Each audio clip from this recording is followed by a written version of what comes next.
It has always been a unique project. Some would find it different. Iba siya, iba. Yes, it is. Pi is a non-conformist. Non-conformist, sabi niya, hindi sumusunod ang Pi network sa traditional na crypto kung paano sila dumaan sa dinaanan nila. Iba yung dinadaanan ni Pi network. As for Pi, in early days of crypto, where many projects fundraise through ICO, Pi never did ICO, never sold Pi.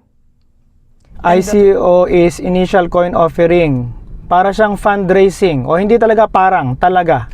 Fundraising siya ng mga crypto. Pi is made sure to be accessible and for free for Ano nga, everyone. goal ni Pi Network na maging accessible and free for everyone.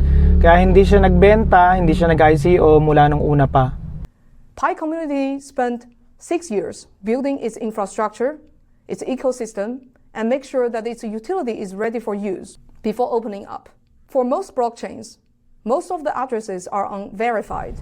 Nag-iba yung hitsura niya, Pi nadismaya siya chose nung to sinabi niya yung mga conduct meme, identity verification yung mga sa through KYC Telegram noon. and KYB Wala, for nag-tap millions of din ako its doon sa users Telegram. to make sure individuals Tapos, and businesses ewan, ano na on the nangyari? internet are verified.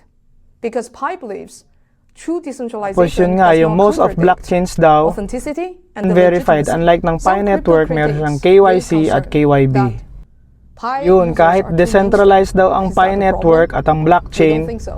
This na is hindi the kasali ang greatest gobyerno strength of at Pi iba pang Network mga that the community has been entities. striving to build and create for the last 6 years. Ordinary people like pioneers are the driving force behind Pi because Pi is set to solve the problem of mass adoption Gustong and the real-world makisawsaw. utility. Naniniwala ang Pi Network na